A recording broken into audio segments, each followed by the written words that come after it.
ഒരു നേരം തൊഴുതു മടങ്ങുമ്പോൾ തോന്നും ഒരു വട്ടം കൂടി തൊഴേണമെന്ന്.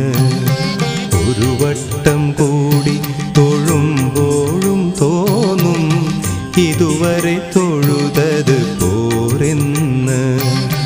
അകതാരിൽ നിറയുമീ അനുപമ നിർവൃതി ഗുരുവായൂരമ്പലത്തിങ്കൽ മാത്രം.